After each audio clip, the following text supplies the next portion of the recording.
El siguiente programa no contiene escenas de exceso ni violencia. Para los menores se recomienda la compañía de padres o un adulto responsable.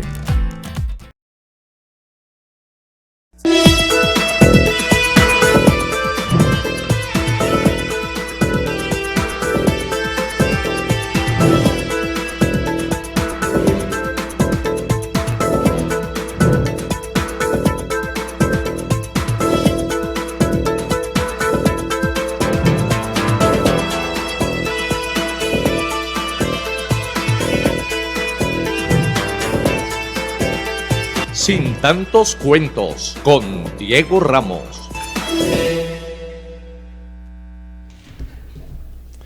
Bienvenidos una vez más a Sin tantos cuentos. El devenir de la política en Colombia, en el departamento del Valle y lógicamente aquí en la ciudad de Palmira, tiene que mirarse bajo el nuevo escenario, un escenario tangible. Ya no es un escenario posible, sino un escenario real. Un escenario en el cual seguramente la cultura política de todas nuestras regiones va a cambiar profundamente. Y lo digo explícitamente desde las aritméticas, desde los indicadores, desde las representaciones que como espacio en la democracia se logró a partir del pasado 13 de marzo y busca consolidarse en las próximas dos rondas para la presidencia de la República. Pero a la par de la hoy contienda electoral presidencial está hoy también las discusiones de construir las estructuras políticas en los territorios, en las ciudades. El departamento del Valle tiene hoy a su favor con un 46% de la votación, de cerca de 1.050.000 votos aproximadamente que se generaron para la Cámara de Representantes. Hoy el 46% hacen parte del pacto histórico. Y eso hay que leerlo precisamente prospectiva, y una perspectiva inmediata. Estamos a escasos año o año y medio para iniciar una campaña por los liderazgos territoriales, alcaldías, consejos, asambleas y gobernaciones.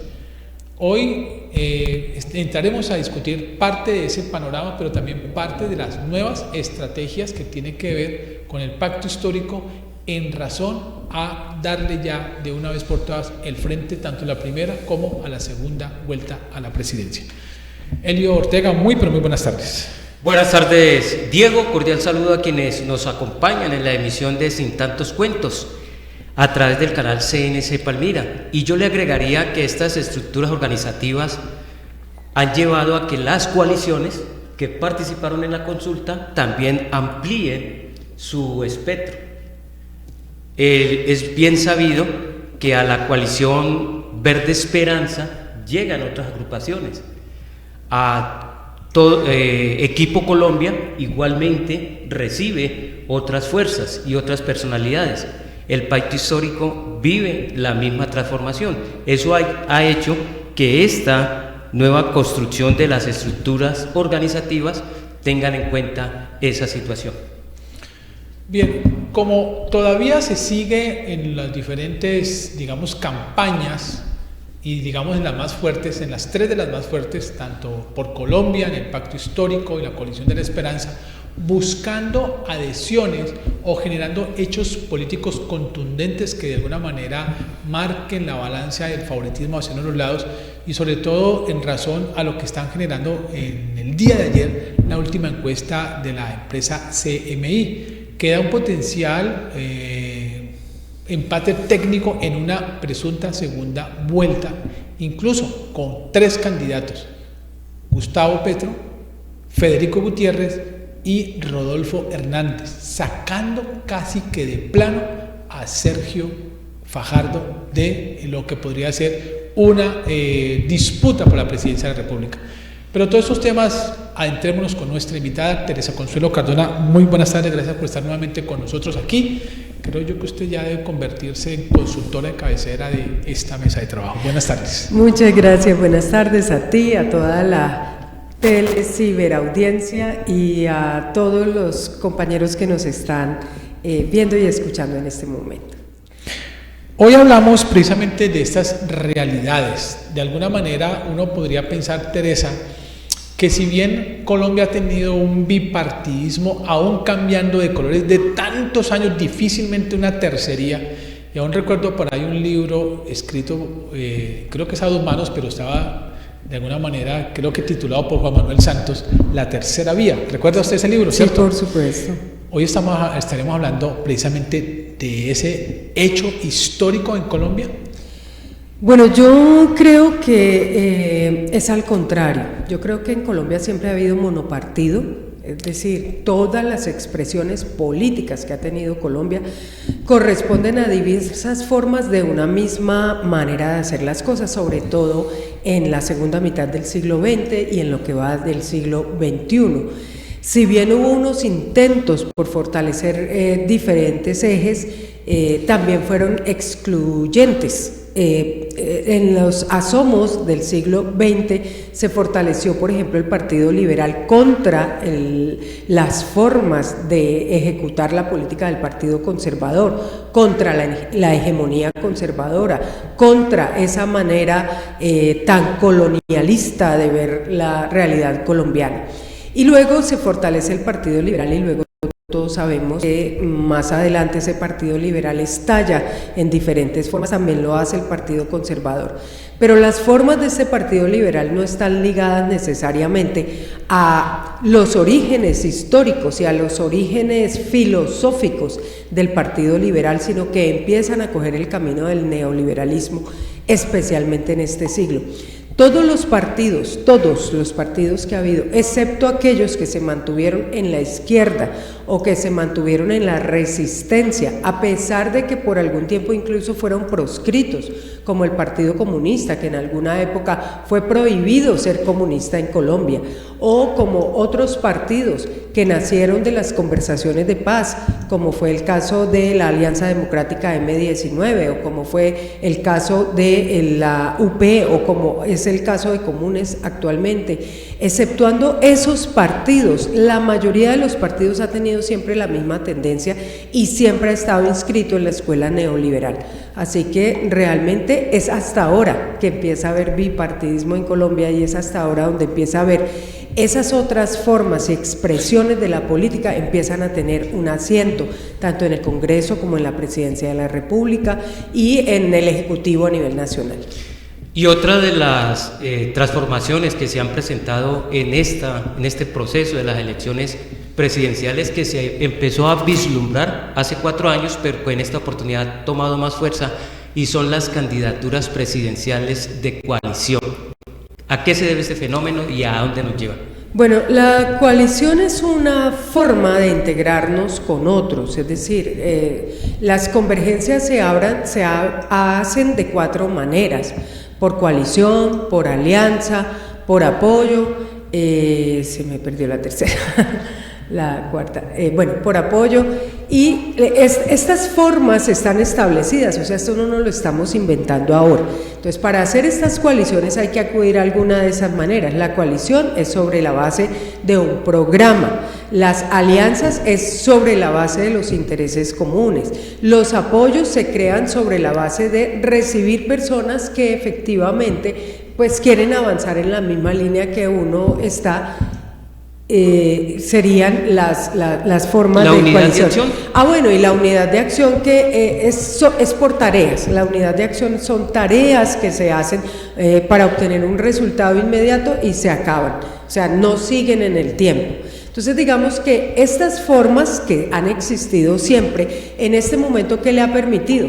Pues como había tantas formas y expresiones desde la resistencia pacífica, es decir, desde la izquierda democrática, desde los progresistas, desde los sectores democráticos y desde los sectores alternativos, pues la ley en un momento permite que se hagan estas alianzas, que se pueda llegar juntos a un objetivo electoral y a partir de ahí fortalecerse, digamos, en ese conglomerado. Ese espacio, digamos, de la democracia no solo está permitido por la ley, que digamos que ya en sí mismo es un avance, que la ley permita que los pequeños se junten, etcétera, etcétera, sino también es una forma de entender uno con quién coincide y con quién definitivamente no coincide, y cuáles son las formas de coincidencia. No todo es igual, no todas las convergencias están hechas de la misma manera, no todas las coaliciones tienen el mismo propósito, ni todas las alianzas,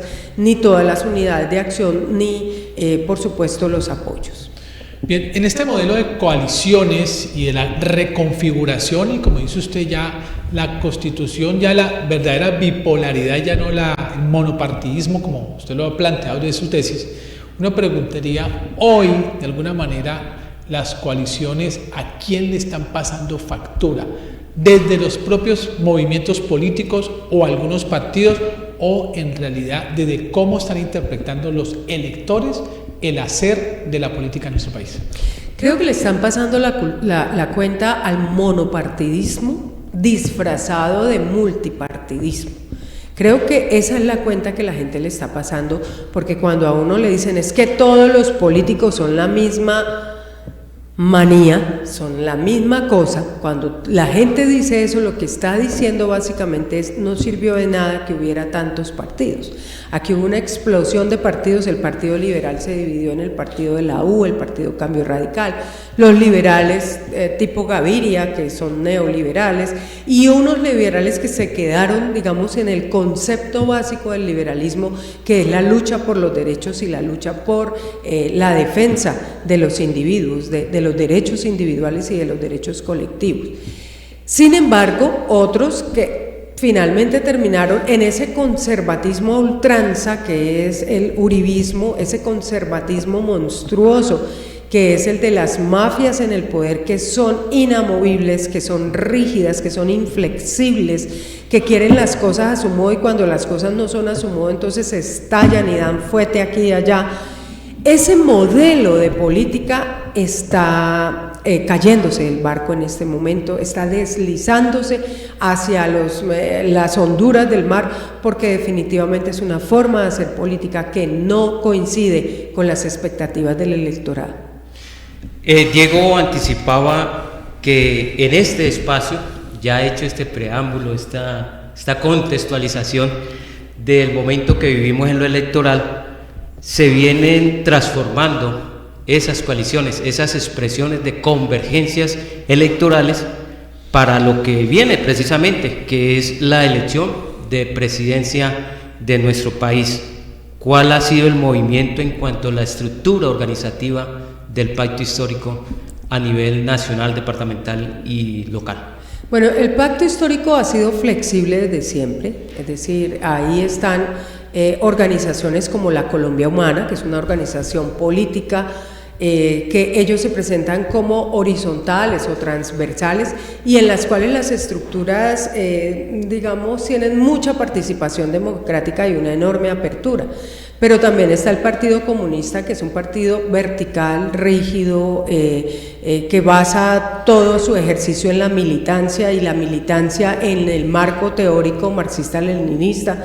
Pero también está la UP, que si bien es un partido con los principios también enquistados en la izquierda, pues es mucho más flexible, en tanto es el resultado de un proceso de paz con las FARC por allá en los años 80 del siglo pasado. Y así sucesivamente. Está el Polo Democrático Alternativo, que todos sabemos que más que un partido propiamente dicho, es un frente a través del cual se expresan diferentes organizaciones.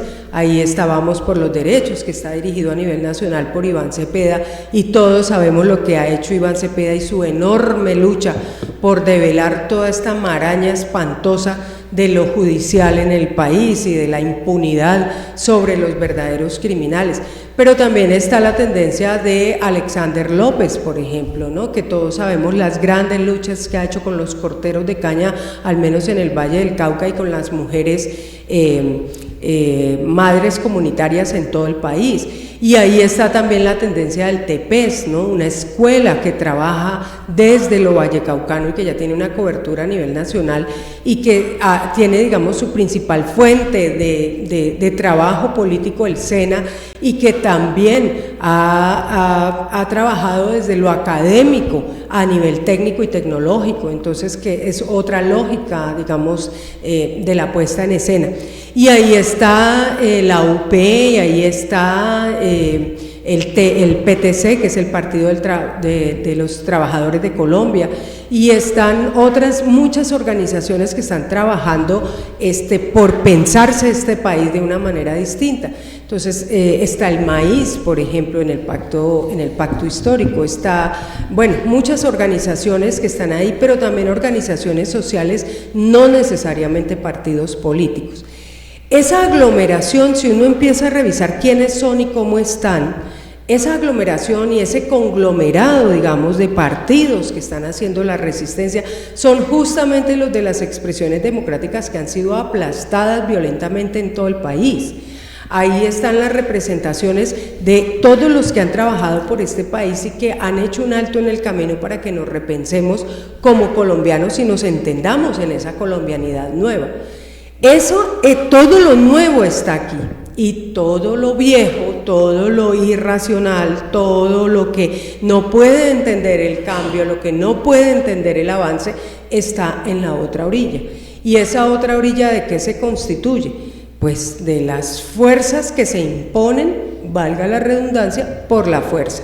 O sea, la fuerza es su principal mecanismo para llegarle a la sociedad, y entonces está la represión, entonces están los falsos positivos, entonces está el homicidio de personas, están las masacres, está confundir una fiesta veredal con una toma guerrillera, etcétera, etcétera. Es decir, está esa manera de ver la vida que es a la hijue maldita sea y es a la como caiga, mientras que en la otra orilla estamos las personas que creemos que este país es de todos y que podemos edificarlo y permitirlo para todos. El pacto había tenido, digamos, muchos señalamientos con relación a esa claridad que usted hace de los de allá y los de acá. Sin embargo, el pacto como tal ha recibido muchas personas que incluso pertenecieron a la otra orilla.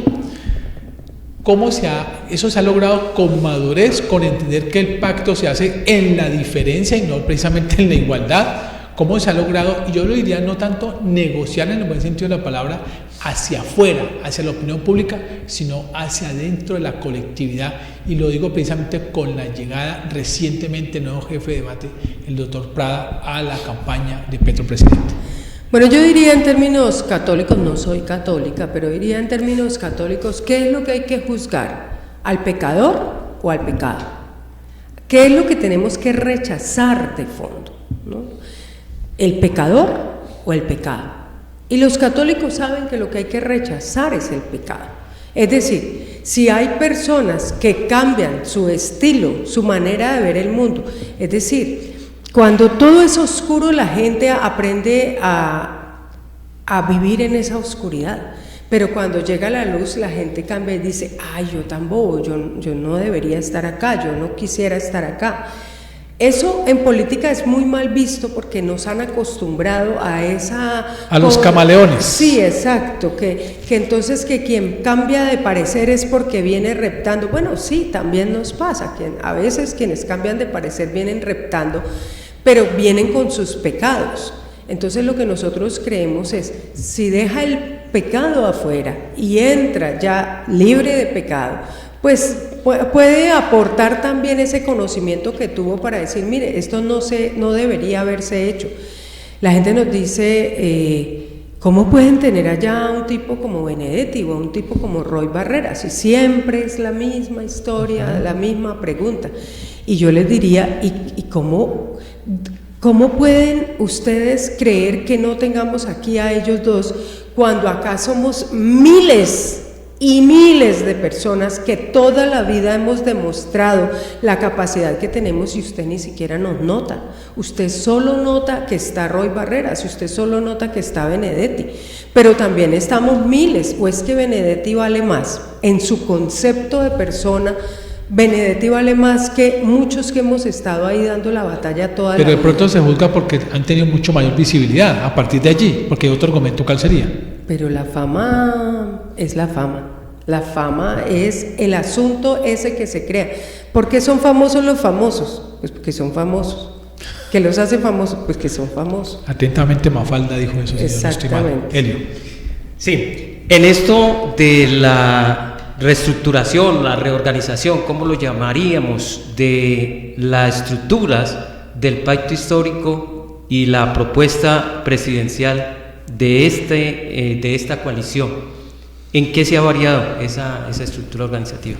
Bueno, mucho, es mucho más amplia ahora. Uno tendría que entender que en este momento de las cosas, el pacto histórico es una cosa y la campaña presidencial es otra. Y hay una cierta diferencia entre un ambiente y el otro.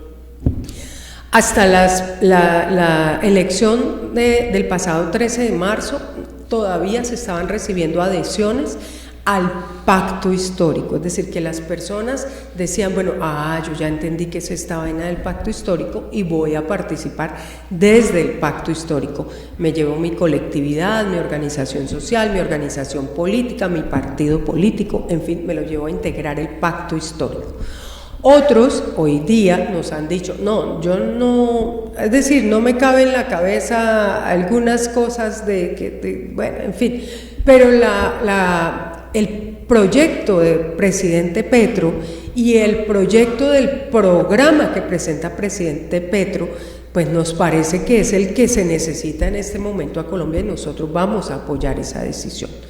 Entonces, digamos que sigue creciendo el pacto histórico en términos de que acá están las puertas abiertas para todos los que quieran llegar, pero algunos han llegado únicamente a apoyar la campaña presidente Petro y no necesariamente a integrar desde la base organizativa lo que es el pacto histórico. Esa sería la principal diferencia. ¿Quiénes han llegado? ¿Quiénes están llegando a nivel nacional, departamental y municipal? Bueno, en lo nacional, pues ustedes ya, la prensa ha hecho el registro de la llegada de los verdes, que llegaron con bombos y platillos y llegaron digamos, el grupo mayoritario de los verdes, pues está acá, ahora son verdes con Petro y han estado acá, de hecho han estado acá desde mucho antes, pero una fracción del verde, ¿no? Una gran fracción del verde, bueno, la mayoritaria. Y de los famosos, tenemos esta imagen precisamente. Ya que usted me da, como dice la entrada, tenemos allí a estos famosos. Aquí tuvimos precisamente a 3 de los 4 que están allí. Exacto, 3. Estuvo aquí Angélica Lozano, estuvo también Ariel Ávila y estuvo Carlos Amaya. Senador la que repite, senador que llega en el caso de Ariel, senador que llega, que repite en el caso de Sanguino, ¿cierto? Y Carlos Amaya, que pues lidera desde del departamento de Boyacá y le sacó una muy buena votación al interior de su coalición en La Esperanza, ¿cierto? Sí. Esto indica prácticamente un espaldarazo para la campaña de Petro presidente. Por supuesto, son la franja mayoritaria, ¿no? Son, digamos, los más en términos de cantidad, pero también en términos de experiencia. Están acá. Los más famosos, para seguir con su palabra. Y bueno, sí, también algunos de los más famosos, pero otros nuevos y desconocidos en las regiones y que están en el Partido Verde, pues están llegando al pacto histórico. En el caso de Palmira, por ejemplo, nosotros recibimos el anuncio de los verdes de que se suman a la campaña Petro presidente y están decidiendo si se integran a la campaña, a la estructura de campaña que nosotros ya tenemos, o hacen campaña individualmente, que también lo pueden hacer, y apoyar la campaña Petro presidente. Eso no se ha resuelto, no se ha decidido, y nosotros simplemente estamos esperando pues que se tome esa decisión para iniciar pues los trabajos conjuntos en caso de que así se presente. Y llegan los liberales que también a nivel nacional pues han hecho su estrepitoso aparición, algunos pues con resistencia muy grande. A ver, ¿qué pasó con los liberales? Y esto arriesgo mi posición política también, diciendo que es que algunos de los líderes liberales se vinieron fue detrás de las bases.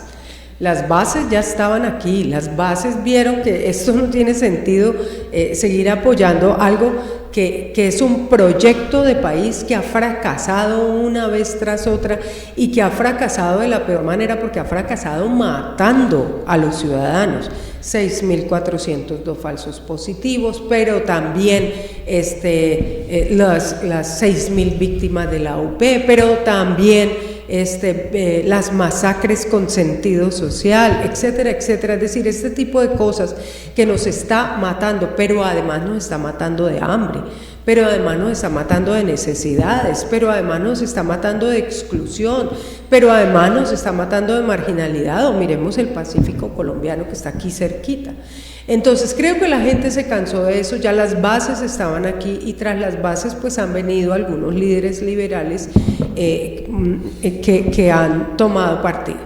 En el caso particular de Palmira, yo siento que se están reorganizando, el término no es despectivo, las huestes liberales, los grupos liberales se están reorganizando porque estaban como en un adormecimiento tras la explosión, la atomización del Partido Liberal en todos estos partidos. Y tengan en cuenta que Palmira era la casa liberal, ¿no? La Plaza Roja del Valle, la Plaza Roja de Colombia, y que aquí todo el mundo era liberal, por eso la atomización en tantos partidos dio gente para tantas formas y manifestaciones.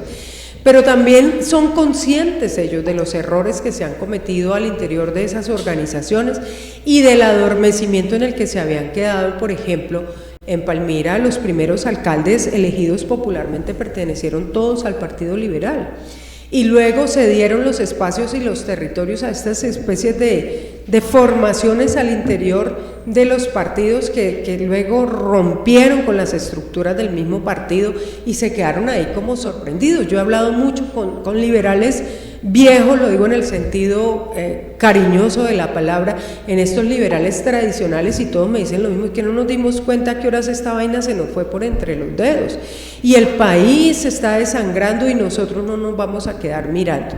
Entonces siento que hay en este momento, por ejemplo, se están moviendo toda esa base liberal y todos esos líderes liberales que fueron honor y gloria para Palmira. Se van a reunir el próximo domingo en un sitio, pueden comunicarse con sus liberales de carrera y se van a juntar y van a escribir un documento de adhesión a la campaña Petro Presidente. Y Palmira, y lo había dicho yo en algún momento, nosotros ya no somos la Plaza Roja, somos la Plaza Multicolor, la Plaza del Pacto Histórico en el Valle del Cauca, pero nos faltan los puntos rojos. Tenemos muchos colores, pero nos estaban faltando los puntos rojos y creo que eso ya quedará resuelto a partir de la semana de Pascua. El próximo domingo, que es Domingo de Ramos, van a firmar el documento todos estos liberales y van a hacer un acercamiento con nosotros. Están preparando, y esto es chisme, un gran evento de adhesión a la campaña con senadores de la República, representantes a la Cámara, en fin, que vienen al pacto en Palmira. Habría que hacer un análisis también y tiene que ver precisamente con que el tema de César Gaviria, si es el presidente del partido desde el punto de vista, digamos, legal, como usted lo planteó ahorita, las bases piensan otra cosa, por un lado, pero también a alguien se le ocurrió decir quién fue el último presidente liberal que tuvo Colombia. El último, Samper. Exactamente, Ernesto Samper, que juega en silencio hace mucho tiempo en la política nacional. Y digo en silencio porque sabiendo la jáquima que tiene, el samberito que tiene por el proceso 8000, pues de alguna manera no mete baza de frente, pero sí tiene muchísimos amigos. Lo mismo que a los antiguos amigos de Santos, de Juan Manuel Santos. Traigo a colación esos dos temas porque es que hay una discusión muy grande si es que César Gaviria es el dueño del partido. No, es el dueño del aviso del partido que está allá en la avenida Caracas. Eso es una cosa. Y otra cosa es, porque cuando veamos este cuadro, por favor, Alejo, que tiene que ver con la distribución que tienen precisamente hoy en el departamento del Valle del Cauca la votación por partidos. Esto es un Excel, no es, digamos, lo más santo para televisión, pero lo recordé para traer simplemente las cifras.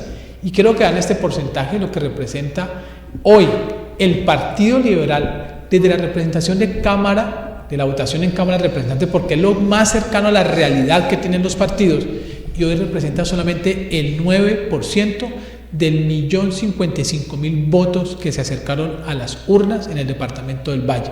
Eso indicaría que es más la bulla que se hace desde el Partido Liberal, y aún pensando que muchos liberales saltaron al pacto histórico, donde hoy se habla de 412.677 votos. ¿Está bien hecha la lectura, Teresa? Está bien hecha la lectura. El Partido Liberal, yo no suelo opinar, digamos, de las formas organizativas en las cuales yo no esté, porque soy muy respetuosa de la manera como se organiza cada partido.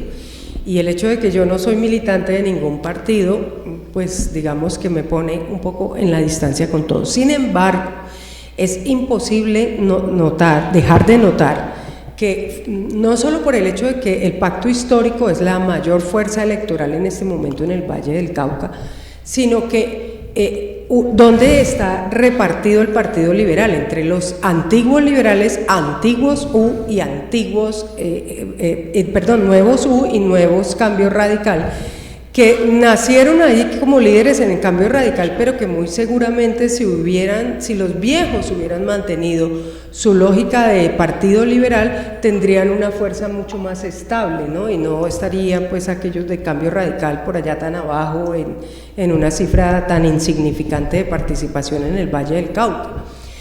Pero más que eso, más que la cifra cruda, la gente, las personas no son inmóviles, es decir, pertenecer a una colectividad política no nos hace morir con ella.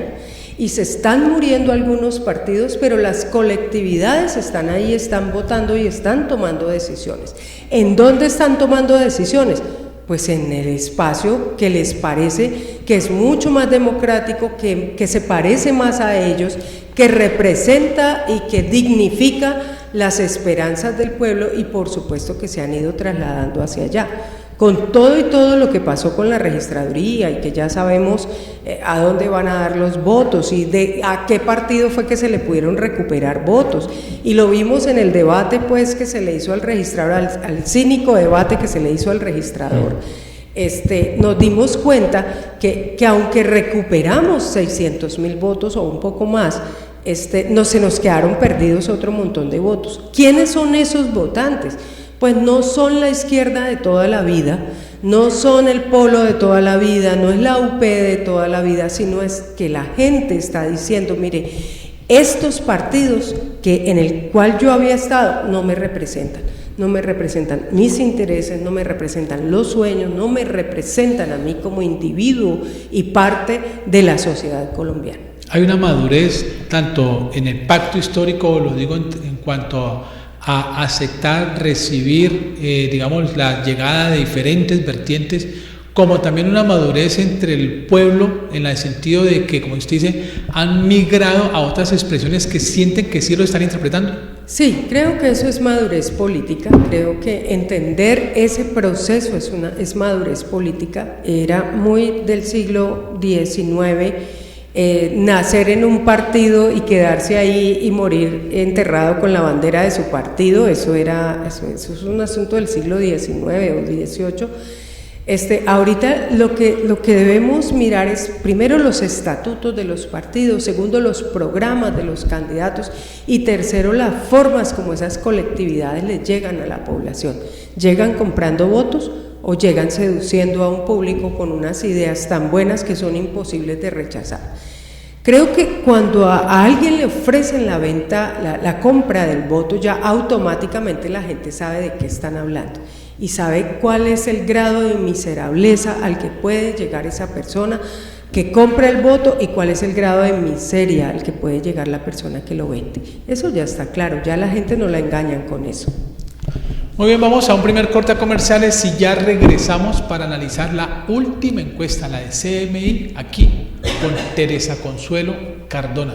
Hay que aprovechar su sapiencia y su pedagogía. Ya llegamos. Sin tantos cuentos. En Palmira, los jóvenes tienen cada vez más oportunidades a través del Programa de Prevención Social para la Violencia Pasos de la Alcaldía de Palmira. Más de 600 jóvenes entre los 16 y 30 años de la ciudad ahora tienen más acceso al deporte, la cultura y la educación. Alcaldía de Palmira, Palmira pa'lante.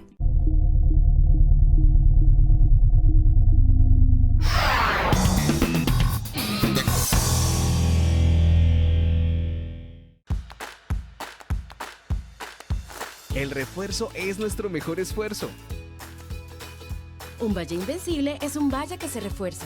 Aunque tengamos nuestro esquema de vacunación completo, es necesaria la dosis de refuerzo. Pensa en vos. En tu familia. En tus amigos. Reforzate, ve. Gobernación del Valle del Cauca, Valle Invencible. Hoy queremos decirte gracias, porque pese a las dificultades has estado allí para respaldar nuestro trabajo.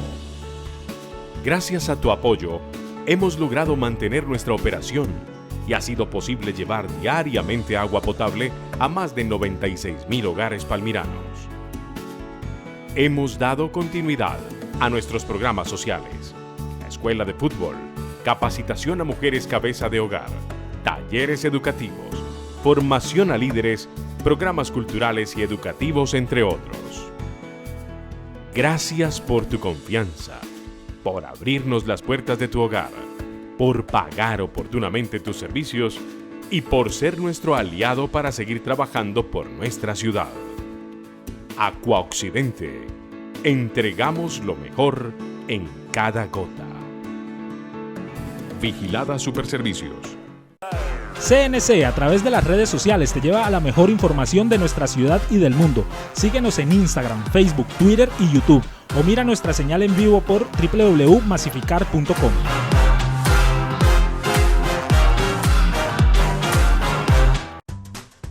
Realizar tus transacciones locales y nacionales es muy fácil con Supergiros. Estamos presentes en cada rincón de Colombia y contamos con amplios horarios para facilitarte la vida. Tus giros son más cómodos, rápidos y seguros, en solo cuestión de segundos. ¿Para qué giros? Cuando hay Supergiros.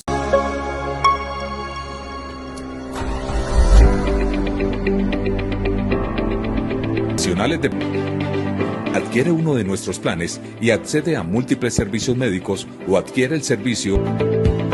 Contamos con servicio de medicina general, enfermería. Somos la respuesta en atención domiciliaria.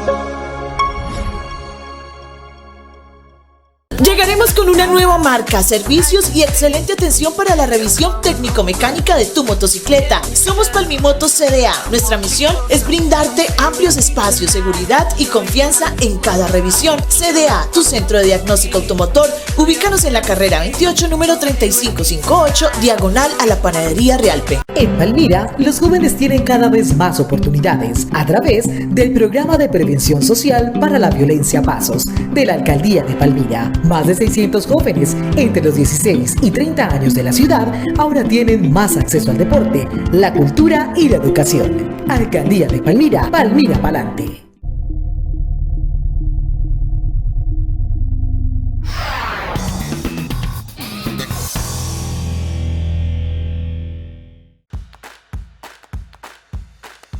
El refuerzo es nuestro mejor esfuerzo.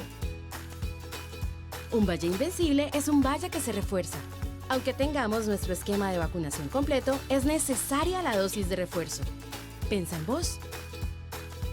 En tu familia. En tus amigos.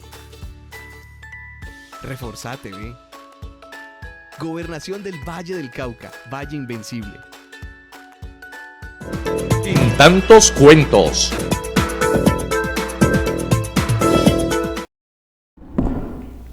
Bien, regresamos nuevamente aquí a Sin Tantos Cuentos. Le vamos a pedir permiso a otra palmirana. ¿Se acuerda de Claudia Palacios? Claudia Palacios, sí. Claro. Como esto se emitió públicamente en CMI, que está en un canal del Estado, vamos a pedirle permiso para ver cómo se presentó precisamente ayer anoche la última encuesta contratada por el Centro Nacional de Consultoría. Lo que llama la atención es que 5 días después, la misma encuestadora con otro medio de comunicación presentó este último avance. Veamos cómo van los candidatos a la presidencia. Noticentro 1 CMI revela la más reciente encuesta del Centro Nacional de Consultoría sobre la intención de voto a la presidencia de la República.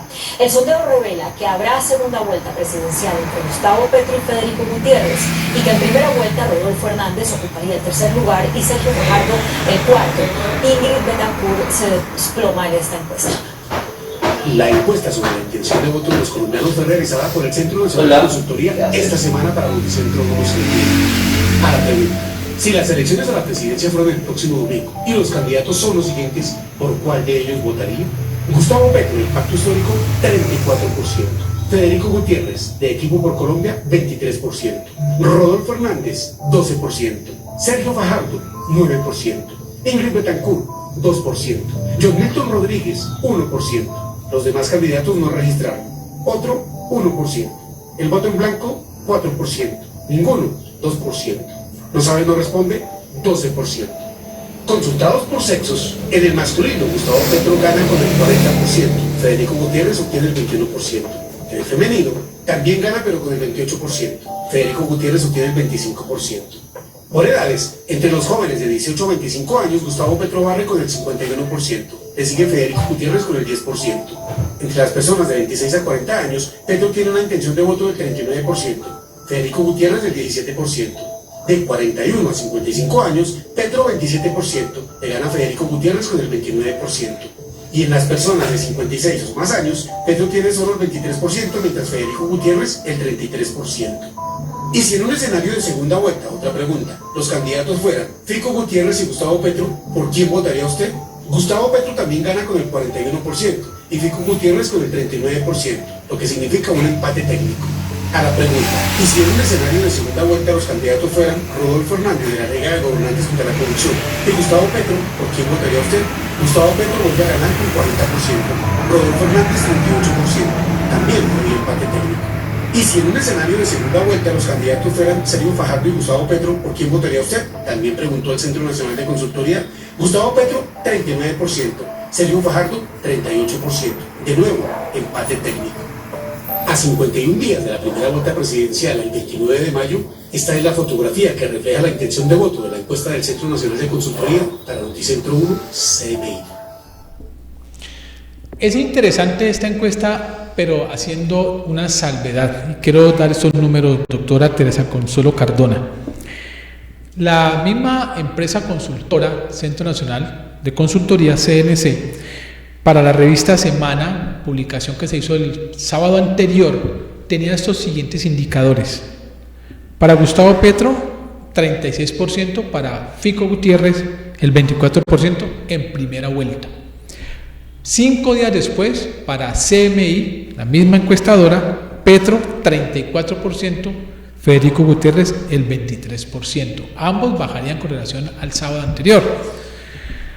Sin embargo, aparece uno aquí y ¿dónde están los votos que se pierden o se trasladan? En semana, el sábado anterior, la encuesta arroja a un ingeniero Rodolfo con el 10%, a Sergio Fajardo con el 8%. Y en la encuesta de anoche, Rodolfo con el 12% subiría 2 puntos y Fajardo con el 9% subiría 1 punto. En conclusión, desplazan definitivamente a Fajardo al tercer lugar, sube ya un poco el ingeniero exalcalde de Bucaramanga y por otro lado se mantiene prácticamente la diferencia entre Petro y Fico para la primera vuelta. Y me llama la atención finalmente el tema de los indecisos. Conforme se han reducido los candidatos ya, la indecisión ronda entre el 10 y el 12% en relación a las dos últimas encuestas. Habrán necesidad de que existan hechos políticos contundentes para poder que de aquí al 29 de mayo las cifras se marquen mucho más entre el uno y el otro, o tendremos que seguir esperando esta puja, entre comillas, medio pareja que hay hoy por hoy según las encuestas? Bueno, yo tengo que decir dos cosas respecto de las encuestas. La primera es para qué se hace una encuesta. Tú como publicista o como profesor del área de publicidad sabes que las encuestas se hacen para que el dueño del producto tenga información sobre su producto y poderlo mejorar respecto del público consumidor. ¿Para qué se hacen las encuestas políticas? Son tan públicas las encuestas políticas que pierden el objetivo de que el dueño del producto sepa cómo lo recibe el consumidor, y en cambio están dirigidas a cambiar la idea del consumidor a punta de publicidad. O sea, la encuesta política es en sí misma publicidad. Claro. No es un sistema de medición objetivo, es publicidad. Y más si la contrata un medio que tiene interés con un candidato. Exactamente, eso por un lado. La segunda cosa que yo tendría que decir respecto de las encuestas es que las personas no votan por quien deba ganar, sino por quien vaya ganando las encuestas. ¿Por qué? Pues porque no tenemos una formación política, porque la gente va a la política con el mismo entusiasmo con que va al estadio, y porque la gente no... Yo debería estar diciendo lo contrario, teniendo en cuenta que Petro gana en todas las encuestas y está claro que yo me siento satisfecha, no, me siento contenta por ese resultado, pero entiendo el proceso de las encuestas. Y las encuestas son publicidad política pagada, eso hay que entenderlo. El hecho de que pese a que las empresas desde las cuales se hayan hecho estas encuestas y otras encuestadoras que presentan sus resultados sean pagadas por las empresas que se beneficiarían de un resultado adverso de Petro, le deja a uno a pensar que el resultado muy seguramente sería muy diferente. Posiblemente están quitándole puntos a Petro, poniéndole puntos a Fico y posiblemente organizando los puntos entre el ingeniero Hernández y el ya bastante experimentado en la política Fajardo. Entonces realmente a mí las encuestas, como ciudadano común y corriente, pero también como comunicadora social, las encuestas en términos políticos, cuando el resultado de la encuesta se arroja al público, me parece que tiene un fin muy nocivo. Ahora, si esto fuera una empresa de panadería, si nosotros estuviéramos haciendo una encuesta sobre cuáles tostadas son mejores y yo pierdo, yo la publicaría, es decir, sacaría un comercial diciendo estos son los resultados, mi empanada o mi tostada o mi pan es mucho más malo que el del otro o no es gana el favoritismo. ¿Lo harían? A mí me quedan esas dudas. Entonces, ¿para qué son las encuestas? Las encuestas son para el dueño del producto, se supone. Okay. Pero en este caso los dueños del producto aparentemente son los medios de comunicación. Son quienes han encargado esas encuestas. Sí, no, el producto es el candidato y el dueño del producto es el que paga la encuesta. Si el producto es el candidato y lo estamos vendiendo y la encuesta, en lugar de hacer una lectura sobre cuál es el consumo real que tiene la gente sobre ese candidato y lo hacemos para arrojar unos resultados que distorsionen esa información que yo tengo, pues, o sea, lo que digo es que no tendría sentido que las encuestas fueran públicas, porque las encuestas son para el dueño del producto, son una información valiosa para el dueño del producto, no para el público. Si cambiemos el producto, si el producto es una marca de zapatos, cuando alguien paga una encuesta para saber si sus zapatos son o no bien recibidos por el público, ¿la hace pública? Había en el aire, o mejor en el ambiente, una información que quiero que usted no la verifique. Se suponía que el Pacto Histórico iba a tener su propia encuesta. ¿Qué pasó con ese anuncio? Precisamente para poder confrontar lo que en los medios nacionales se viene trabajando en las últimas semanas. El Pacto Histórico está haciendo su propia encuesta y ha hecho... ¿Todavía la está haciendo? La sigue haciendo periódicamente, pero el dueño del producto se está guardando la información porque es muy importante. La forma como esto ha crecido es una forma exponencial, es una forma enorme de crecimiento. Y a nosotros, mientras, o sea, ¿qué es lo que han dicho los publicistas? Mientras sigamos creciendo en las encuestas de allá, nosotros guardamos la nuestra porque es la real y sabemos en qué sitios exactamente tenemos algunas debilidades, en qué franjas poblacionales, en qué territorios tenemos algunas debilidades, pero también sabemos dónde no, y eso no lo tienen los otros candidatos. ¿Y por qué no lo tienen? Porque se han dedicado a usar la encuesta como propaganda y no como medición de producto. Bien. En esta transformación necesaria, pasada las consultas, pasada la elección de Congreso, de Cámara, en Palmira, cuando viene la parte presidencial, la elección de quienes van a estar al frente del gobierno, por parte de la campaña, presidente Petro, vicepresidenta Francia Márquez, ¿cómo se han movido ustedes? ¿Qué movimientos han hecho en lo organizativo y en cuanto a lo de propuestas de campaña? Bueno, nosotros hemos hecho una estructura que nos permita trabajar en todo el territorio, tanto en las zonas electorales urbanas como en las zonas electorales rurales.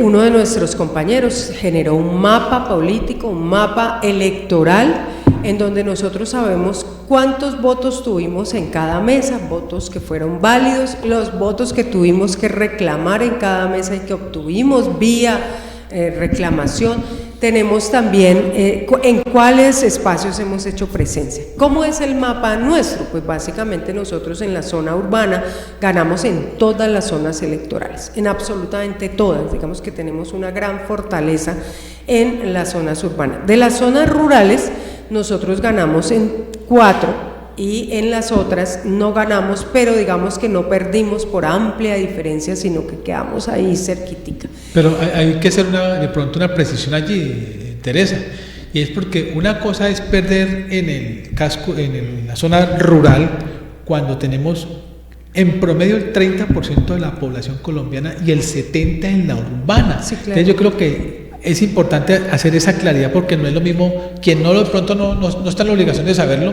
pero es que el 70% de los colombianos vivimos en las ciudades. Exacto, hay mesas, por ejemplo, donde nosotros perdimos porque había 17 votos. Y entonces de esos 17, pues nosotros sacamos la minoría. Entonces digamos que no es una pérdida así significante, ay no, perdimos por 5.000 votos, no, perdimos pues porque teníamos unos votos menos que la competencia.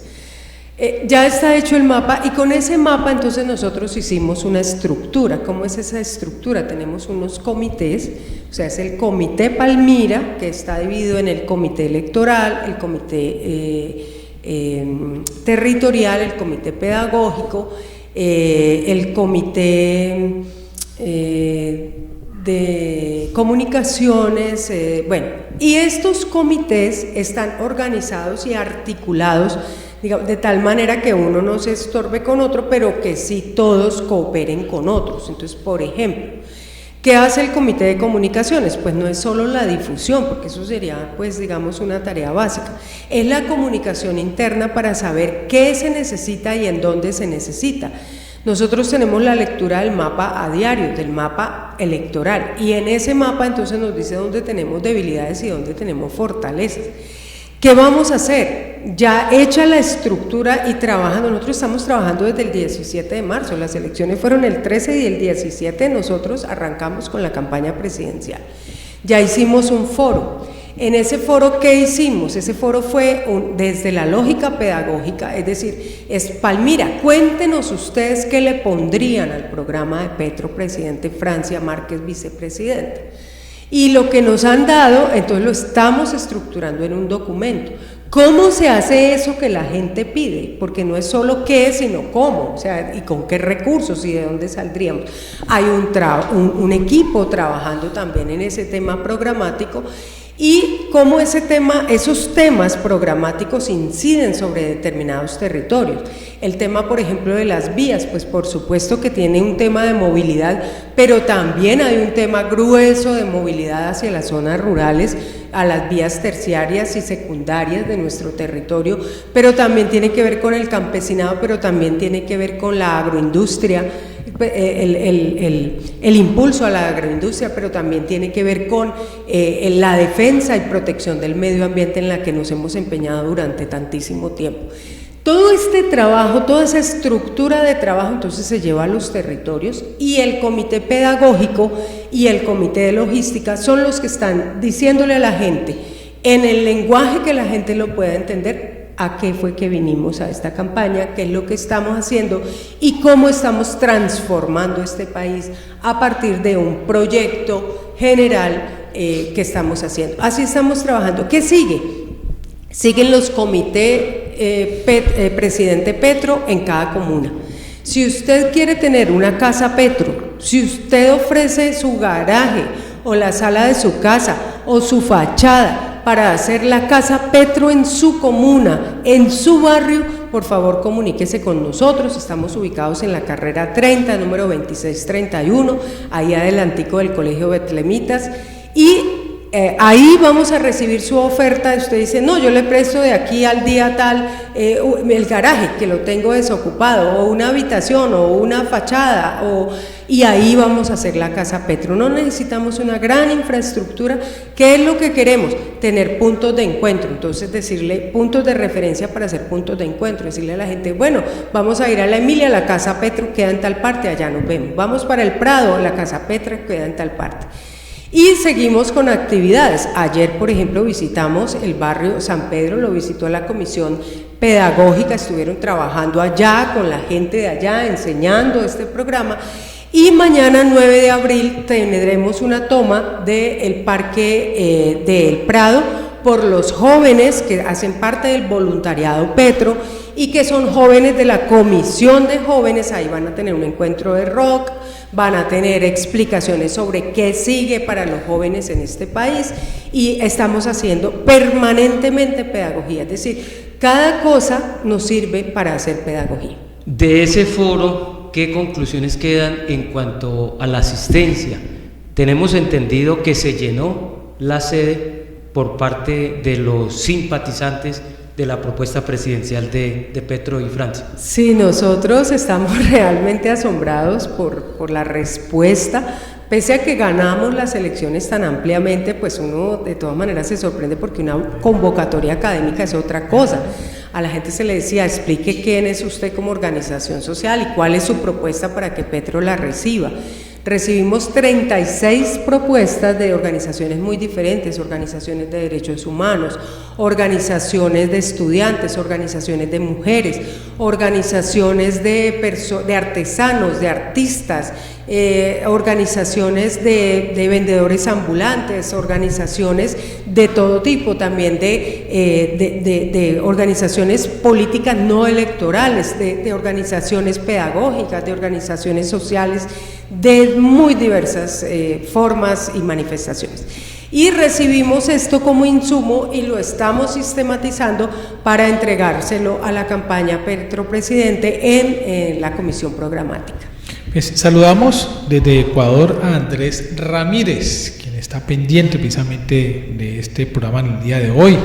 Doctor Diego García Zapata, también a Fires Parra, que le manda sendo saludos, amigo suyo, claro, el poeta. Gracias. Escritor, Mari Sánchez González, que también está viendo en este momento y que hacen parte hoy de la comunidad que está atendiendo la pedagogía, como lo ha descrito perfectamente Diego García de Teresa Consuelo, conforme no solamente el tema del pacto histórico como tal, sino a lo que conforma hoy el modelo histórico de la política y la reurbanización en el país. Para ir cerrando, Teresa, quiero darle un indicador y quisiera saber cuáles son las lecciones aprendidas, lecciones aprendidas que deja de alguna manera la forma en que trabajan otros grupos políticos. Y le doy este dato. Aquí tuvimos, cuando estaba vivo lógicamente, a Carlos Holmes Trujillo García, ¿no? Y era el precandidato a la presidencia, luego fue el jefe de debate de Iván Duque. Y le hacíamos la pregunta, bueno, ¿cómo así que la ciudad de Palmira tenía más o menos 9.000 votos, entre 9 y 14.000 votos llegó a tener en las presidenciales y el Senado de la República de centro democrático? Pero no fue capaz de conjurar ni siquiera un concejal en Palmira, que necesitaba 3.500 votos y creo que un umbral de 5.000 votos aproximadamente. Eso es lo que le ha pasado a un partido de gobierno fuerte, que lo fue en su momento, pero que no logró cimentarse en las regiones. Esos son espejos. Hoy ustedes tienen la oportunidad en una estructura congresional que ya está consolidada y que de alguna manera tiene que verse reflejada en los territorios. Se tiene pensado eso, no cometer los errores de los vecinos y poder precisamente entregar esa participación en alcaldías y asambleas. Sí, bueno, yo creo que lo que más hemos aprendido de estos partidos ya tradicionales durante todo este siglo es lo que no se debe hacer. Eso lo hemos observado durante mucho tiempo. Creo que lo primero que no se debe hacer es la imposición vertical de arriba hacia abajo de nombres. Creo que ese es un error catastrófico que tuvieron los partidos, porque aquí todavía, es decir, los procesos en los partidos no se dan de abajo hacia arriba y no se reconocen los liderazgos generales que hay en diversas formas. Aquí el cacique siendo el cacique, aunque saque 6.000 votos, sigue siendo el cacique y el dueño de la casa y el dueño del partido, y además habla golpeado y sigue despreciando a todo el mundo. Creo que esa es una escuela de la que nosotros hemos aprendido mucho a no hacer eso. Lo otro es que no podemos cambiar la democracia por el poder de la imposición de una aparente mayoría, porque bien lo ha dicho Francia Márquez, aquí las mayorías somos los excluidos, somos los marginados, los nadies, ¿no? Esos somos las mayorías. Entonces ese cuentico de que no, es que ganamos porque sí, ganamos, pero, y nosotros somos conscientes de eso, nosotros ganamos en Palmira, tenemos la mayor votación de Palmira, ha sido muy significativo y ganamos en todas las zonas electorales, en todas las comunas, en todos los puestos de votación, por lo menos en la gran mayoría. Pero todavía tenemos un 52% de personas que no votan. Es decir, aunque hubiésemos sacado el total de la votación, habríamos perdido frente a los abstencionistas. Y ese es un aprendizaje que hay que tener en cuenta, porque aquí el tema no es subirse al podio sobre los que no están, sino sobre los que están. Y midámonos ahí en lo que están y seamos honestos.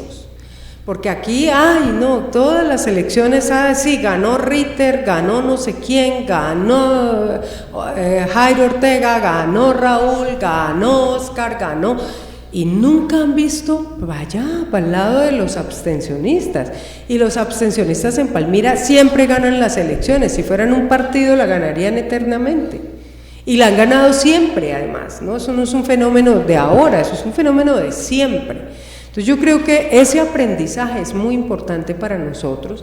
Hemos ido ganando votos de abstencionistas poco a poco, los hemos ido ganando, están acá en el pacto, pero creo que sostenerlos ahí va a ser una tarea de democracia, de pedagogía, de entender el nuevo país que estamos haciendo. Y esa es una realidad que nosotros tenemos que aprender. Creo que es un aprendizaje importante frente al cual nosotros hemos sido muy honestos. Esa será la imagen, la nueva imagen para la primera vuelta, ¿no? Ya serán los logos de presidente Petro y vicepresidenta Francia. De esa manera se van, digamos, gráficamente a identificar esta campaña en esta recta final en el camino hacia, como dirían los viejos periodistas, el solio de Bolívar. Sí, ahí tenemos las imágenes de lo que fue el foro. la participación, muy interesante en ese sentido. Enorme. Nosotros esperábamos de público pues que estuvieran siquiera unas 150, 200 personas y la verdad es que estuvieron casi 300 personas ahí en la sede. Teníamos como la angustia, y debo confesarlo, por el tema de la pandemia, de meter tanta gente en un espacio cerrado. Sin embargo, bueno, tuvimos todas las medidas de seguridad, dejamos áreas de espacios de áreas de circulación, espacios entre los puestos para evitar pues como la aglomeración muy grande, y pues logramos llenar. Pues yo diría que más allá de la aglomeración de gente eran las participaciones, que creo que era lo que más justificaba el foro de ese día, ¿no? Sí, claro, queríamos que estuvieran todos los que quisieran estar. Se inscribieron 36 organizaciones y participaron, pero como público fue muchísima gente a escuchar esa participación. Teresa Consuelo nos decía que está en construcción la relatoría, el resumen de lo que aportaron los representantes de cada una de estas organizaciones.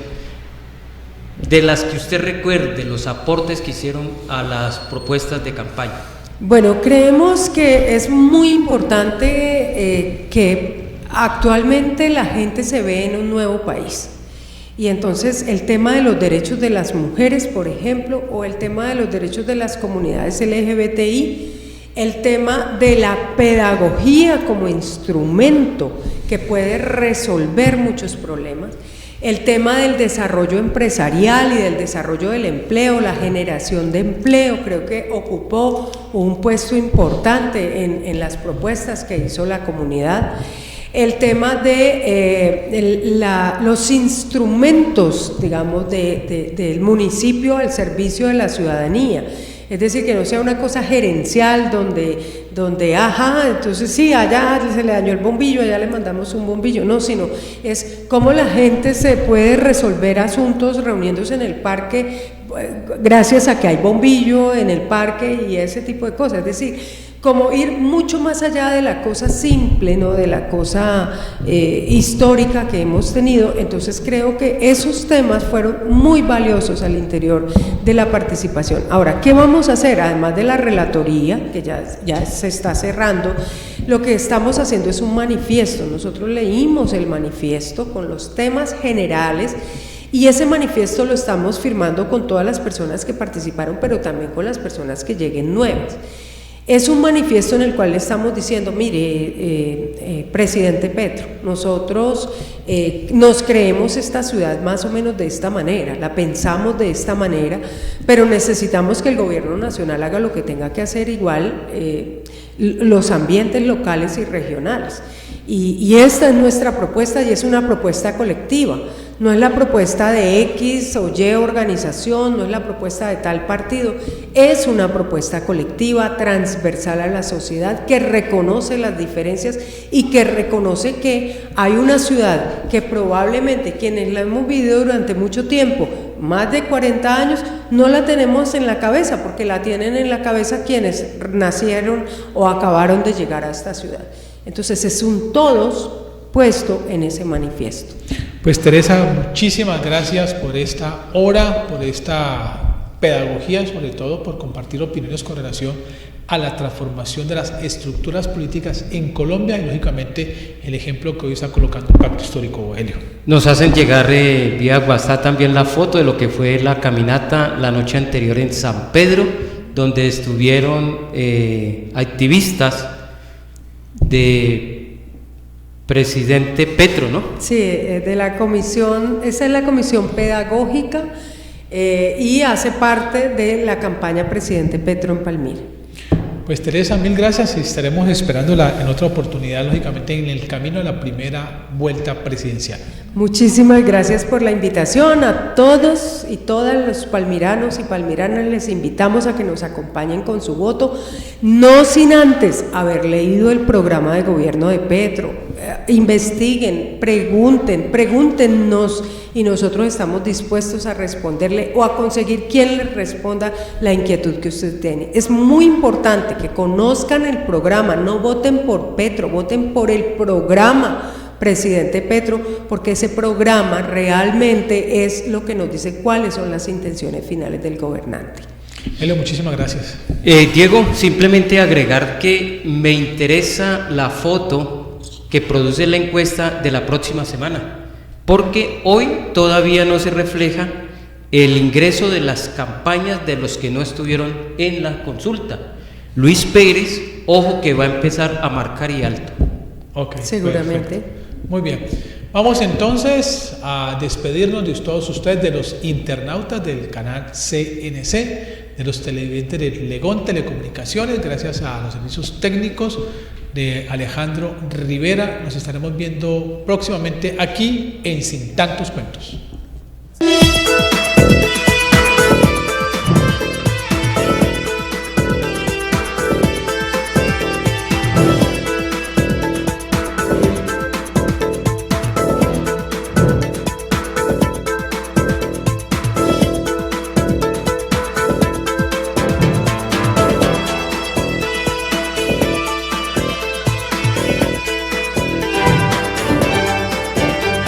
Sin Tantos Cuentos con Diego Ramos.